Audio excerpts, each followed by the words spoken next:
नमस्कार, मैं पंडित राज शास्त्री नासिक त्र्यंबकेश्वर के नगरी में आप सभी का सहर्ष स्वागत करता हूँ। और काल सर्पदोष त्र्यंबकेश्वर में ही क्यों होना चाहिए? क्योंकि जहाँ ब्रह्मा, विष्णु और महेश तीनों देवता एक लिंग स्वरूप में स्थापित हैं, इसलिए इस नगरी को त्र्यंबक कहा जाता है, त्र्यंबकेश्वर कहा जाता है, जहाँ माता अम्बा, अंबिका और अम्बालिका विराजमान हैं, जिनके साक्षात महादेव त्र्यंबक स्वरूप में त्र्यंबकेश्वर विश्वविख्यात जाने जाते हैं। काल सर्पदोष ज्योतिष शास्त्र का एक ऐसा योग है या ऐसा दोष है जो कुंडली में ग्रहों की एक विशेष स्थिति के कारण बनता है। इस योग में सभी ग्रह राहु और केतु के बीच स्थित होते हैं, जिसके कारण व्यक्ति जीवन में कई तरह की समस्याएं का निर्माण होता है। त्र्यंबकेश्वर महाराष्ट्र में स्थित नासिक जिले में एक तीर्थ स्थल स्वरूप है, जहां दक्षिण वाहिनी माँ गोदावरी कलकल कहते हुए बहती है, परंतु उद्गम स्थान होने की वजह से इसकी धारा सूक्ष्म रूप में होती है, क्वचित होती है। यहाँ पे लोग दूर दूर से काल सर्पदोष, पितृदोष, नारायण नागबली, त्रिपिंडी या अन्य शांतियाँ करने के लिए लोग आते हैं।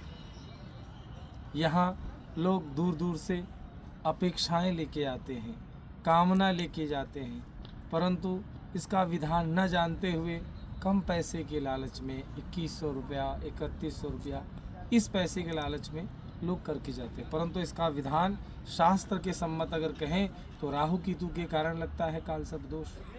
तो राहु केतु का जप आप कराएं अथवा करवाएं और फिर ब्राह्मण के द्वारा आप काल सर्प का महापूजन करिए, नाग प्रतिष्ठा करिए, जिससे यह काल सर्पदोष समूल निवारण हो जाता है, जिससे आपकी आने वाली पीढ़ी वो सुरक्षित हो जाती है। इसलिए लोग दूर दूर से यहाँ पे आते हैं। कोई किसी के संतति नहीं है तो संतति की मांग लेकर आता है, कामना लेकर आता है।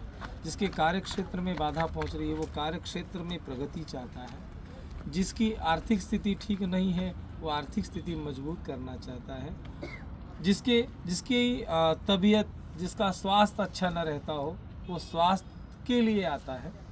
और इतना ही नहीं तो विवाह नहीं हो रहा है, पुत्र नहीं हो रहे हैं, संतान नहीं हो रही हैं, तो कामना परिपूर्ण होती है।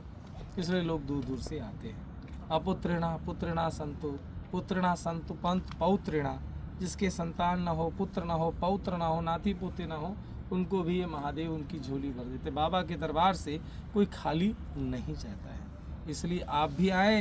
अभी महापर्व पूछ रहे हैं तो महाशिवरात्रि का पर्व आ रहा है 2025 में, जो विशेष रूप से ऐसा योग बन रहा है जो 144 वर्षों बाद बन रहा है, जहां महाशिवरात्रि 26 फरवरी की है और महाशिवरात्रि यानी साक्षात महादेव का वास रहने वाला है।